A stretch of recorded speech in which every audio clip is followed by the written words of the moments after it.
इस वीडियो में आज हम सीखेंगे ऑथेंटिकेशन मेथोडोलॉजीज, यानी कि हमारे सिस्टम को ऑथेंटिसिटी के लिए या ऑथेंटिकेशन के लिए वो कौन से ऐसे मेथड्स हैं जिनका इस्तेमाल करके हम एक यूज़र को पहचानते हैं या उसको रिकग्नाइज करते हैं ताकि वो सिस्टम में एंटर हो सके। तो इसमें हमारे पास जो है वो डिफरेंट स्ट्रैटेजीज हैं। पहली जो इसके अंदर स्ट्रैटेजी है या पहली मेथोडोलॉजी जो है इसके अंदर वो है, उसका नाम है यूज़र नेम एंड पासवर्ड। और सेकंड हम पढ़ेंगे आज पर्सनल आइडेंटिफिकेशन नंबर, जिसको हम पिन भी कहते हैं। बारी बारी इन दोनों को पढ़ेंगे। आगे चल के भी जो नेक्स्ट वीडियो होगी उसके अंदर भी हम कुछ और मेथोडोलॉजीज को डिस्कस करेंगे, लेकिन इस वीडियो में हमारा फोकस यूज़र नेम, पासवर्ड और पिन के ऊपर है। तो सबसे पहले हम समझते हैं कि यूज़र नेम एंड पासवर्ड क्या होता है। तो यूज़र नेम एंड पासवर्ड दरअसल ये हमारे पास एक ऐसा तरीक़ेकार है, एक ऐसी मेथोडोलॉजी है जो कि हम सेट करते हैं जब भी कोई शख्स हमारे सिस्टम में एंटर होना चाहता है। तो हम उस शख्स को एक यूज़र नेम असाइन करते हैं और उसको एक पासवर्ड देते हैं, इसकी मदद से वो हमारे सिस्टम में एंटर हो सकता है। तो यूज़र नेम जो है ये दरअसल होता क्या है, यूज़र नेम किसी भी शख्स को आइडेंटिफाई करता है ऑन कंप्यूटर सिस्टम। जब भी कोई शख्स कंप्यूटर सिस्टम में एक्सेस करना चाहता है तो यूज़र नेम से हम उसको आइडेंटिफाई करते हैं, उससे हम उसको पहचानते हैं। और ये जो यूज़र नेम है इस्तेमाल होता है एक पासवर्ड के साथ, जो कि एक सीक्रेट कोड होता है जो कि उस शख्स को पता होता है जो जिसने उस सिस्टम को इस्तेमाल करना है। जबकि जो यूज़र नेम होता है वो यूज़र नेम एंड पासवर्ड का नॉन पार्ट होता है, यानी इसका हमें पता होता है। किसी भी शख्स का यूज़र नेम तो हम जान सकते हैं, लेकिन हमें उसके पासवर्ड का कभी भी नहीं पता चलेगा। जैसा कि आप इस पिक्चर में देख सकते हैं कि एक स्क्रीनशॉट लिया है एक सिस्टम का, जिसके अंदर जब आप एंटर होने लगे तो वहाँ पे आपके सामने ये स्क्रीन आ गई। इसमें ये लिखा हुआ था कि आपने अभी यहाँ पे अपना यूज़र नेम एंटर करना है और आपने यहाँ पे अपना पासवर्ड एंटर करना है। जैसे ही आप अपना user name and password enter करेंगे तो यहाँ लॉगिन का बटन है, जैसे ही आप लॉगिन पे क्लिक करेंगे तो आपका जो ये सिस्टम है ये लॉगिन हो जाएगा और आप सिस्टम के साथ कनेक्ट हो जाएंगे और आपको एक्सेस मिल जाएगी, जिससे आप उस सिस्टम के फंक्शंस को इस्तेमाल कर सकेंगे। और ये जो हमारी इंफॉर्मेशन होती है यूज़र नेम एंड पासवर्ड की, ये दरअसल लॉगिन इंफॉर्मेशन कहलाती है।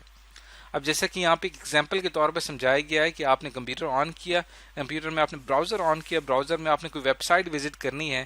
तो जब आप वेबसाइट विजिट करते हैं तो आप उस वेबसाइट पे आपके लेट सपोज कि ये स्क्रीन, यहाँ पे जो ये स्क्रीन आपको नज़र आ रही है, ये स्क्रीन आपके सामने आ जाती है।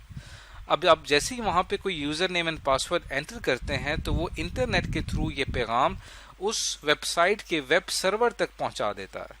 अब वेब सर्वर जो है उसके पास बहुत ही ज़्यादा डाटा होता है दुनिया जहान की यूज़र्स का, जो भी उस वेबसाइट के साथ कनेक्टेड हैं। इस वेब सर्वर के पास एक लिस्ट होती है जिसमें बहुत सारे यूज़र नेम एंड पासवर्ड्स होते हैं। तो आपने जो user name and password enter किया था अपने कंप्यूटर पे, वो दरअसल इस वेब सर्वर पे चेक होता है कि क्या आपका यूज़र नेम एंड पासवर्ड इस सर्वर में मौजूद है या नहीं। अगर आपका यूज़र नेम एंड पासवर्ड इस सर्वर में मौजूद होगा तो फिर आपका वेब सर्वर यहाँ पे रिस्पॉन्स देगा इंटरनेट के थ्रू और आपके कंप्यूटर में पैगाम आएगा कि आपका जो है वो लॉगिन हो चुका है और अब आप उस वेबसाइट पे एंटर हो सकते हैं। और लेट्स सपोज अगर आप यूज़र नेम और पासवर्ड आपका गलत एंटर होता है तो फिर क्या होगा कि आपके वेब सर्वर में जो लिस्ट है यूज़र नेम एंड पासवर्ड की, वहाँ पे आपका यूज़र नेम एंड पासवर्ड मौजूद नहीं है, तो आपको पैगाम भेज दिया जाएगा कि आपने गलत user name and password enter किया है इस वेबसाइट में एंटर होने के लिए। तो ये हमने एक एग्जांपल देखी है यूज़र नेम एंड पासवर्ड की, किस तरह से एक यूज़र नेम एंड पासवर्ड काम करते हैं।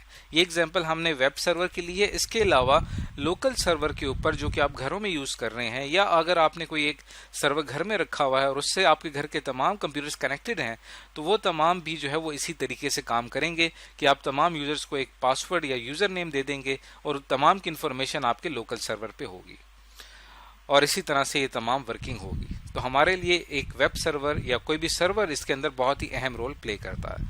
अब चलते हैं सेकंड मेथोडोलॉजी की तरफ, जो कि ऑथेंटिकेशन में हमारी मदद करती है किसी भी यूज़र को रिकग्नाइज करने में। इसे हम कहते हैं पिन, यानी पर्सनल आइडेंटिफिकेशन नंबर। ये जो पर्सनल आइडेंटिफिकेशन नंबर है जिसको हम पिन कहते हैं, ये दरअसल क्या है, ये एक न्यूमेरिक पासवर्ड होता है। एक ऐसा न्यूमेरिक पासवर्ड होता है जो कंसिस्ट करता है 4 से 6 डिजिट्स के ऊपर, और ये क्या करता है, यूज़र को ऑथेंटिकेट करता है, यानी यूज़र को पहचानता है उस पासवर्ड से। अब इसकी वर्किंग किस तरह से होती है कि जब कभी भी आपने अगर किसी सिस्टम में पिन एंटर करनी हो तो जैसे ही आप अपने किसी सिस्टम में एंटर होने के लिए पिन एंटर करते हैं तो क्या होता है कि आपका जो ये पिन आपने एंटर की है ये सर्च होती है उस डेटाबेस में, उस सिस्टम का जो डेटाबेस होता है उसके अंदर उस पिन को सर्च किया जाता है। तो जैसे ही उस डेटाबेस के अंदर उस पिन मिल जाती है तो उसके बाद हमारे पास दो पॉसिबिलिटीज हैं, या तो डेटाबेस में पिन मौजूद होगी इसका मतलब कि यस, या तो डेटाबेस में पिन मौजूद नहीं होगी इसका मतलब कि नो। तो अगर आपकी पिन जो है वो डेटाबेस में मौजूद है यस, तो आपको पैगाम आ जाएगा कि आप उस सिस्टम में एंटर हो चुके हैं और आपको एक्सेस वहां पे मिल जाएगा। उसके मुकाबले में अगर आपको मैसेज अगर आता है कि नो, अगर डेटाबेस में आपकी पिन मौजूद नहीं है, तो यहाँ पे आपको एक मैसेज डिस्प्ले होगा आपकी स्क्रीन पे और उसमें लिखा होगा रॉन्ग पिन, यानी कि आपने गलत पिन एंटर की है। डेटाबेस जो है हमारे पास कलेक्शन ऑफ इंफॉर्मेशन होती है, जो हम कलेक्शन ऑफ डाटा होता है जो कि हम किसी भी वेब सर्वर पे या किसी भी सर्वर पे हम उसको स्टोर करते हैं। अब हम इसकी एग्जांपल ले लेते हैं। लेट्स सपोज कि ये हमारे पास एक स्मार्टफोन है। स्मार्टफोन की प्रोटेक्शन के लिए, इसको महफूज बनाने के लिए हमने इस पर एक पिन कोड लगा दिया है। तो जब कभी भी आप मोबाइल फ़ोन को ऑन करेंगे तो आपके सामने एक पिन कोड आएगा। जैसे ही आप पिन कोड एंटर करेंगे तब आप मोबाइल फ़ोन के फंक्शंस तक एक्सेस कर सकेंगे। तो ये पिन कोड सेट किया जाता है मोबाइल के अंदर ही, और मोबाइल की जो इंटरनल मेमोरी है, यानी मोबाइल की जो इंटरनल मेमोरी है वहाँ पे इस पिन की इंफॉर्मेशन मौजूद होती है। और जैसे ही आप पिन एंटर करते हैं तो वो फौरन पिन जाके चेक होती है इंटरनल मेमोरी में। अगर तो पिन ठीक होती है तब आप उस मोबाइल में एंटर हो जाते हैं, अगर पिन गलत होती है तो आप उस मोबाइल में एंटर नहीं हो सकते। इसलिए इसकी एक और एग्जांपल हमारे पास है एटीएम मशीन की। जैसे ही आप एटीएम मशीन में जाते हैं पैसे निकलवाने के लिए, तो यहाँ पे आप कार्ड इंसर्ट करते हैं और उसके बाद आपके सामने स्क्रीन आ जाती है जिसमें आपको कहा जाता है कि एंटर पिन। जैसे ही आप पिन एंटर करते हैं तो फिर आप उस एटीएम मशीन के जो फंक्शंस हैं वहाँ तक आपका एक्सेस होता है और आप वहाँ से पैसे निकाल सकते हैं। और अगर आप गलत पिन एंटर करते हैं तो फिर आपको एक पैगाम यहाँ पे आता है कि आपने गलत पिन एंटर की, यानी आपने रॉन्ग पिन एंटर की है। तो ये दो एग्जांपल्स थी पिन की। तो आज इस वीडियो में हमने सीखा कि किस तरह से जो ऑथेंटिकेशन मेथडोलॉजीज हैं वो हमारी हेल्प करती हैं किसी भी सिस्टम को प्रोटेक्ट करने के लिए। और आज हमने दो मेथडोलॉजीज पढ़ी, यूज़र नेम एंड पासवर्ड और पर्सनल आइडेंटिफिकेशन नंबर। इसके बाद की जो वीडियोस होंगी उसके अंदर हम मज़ीद ऑथेंटिकेशन मेथडोलॉजीज के बारे में पढ़ेंगे।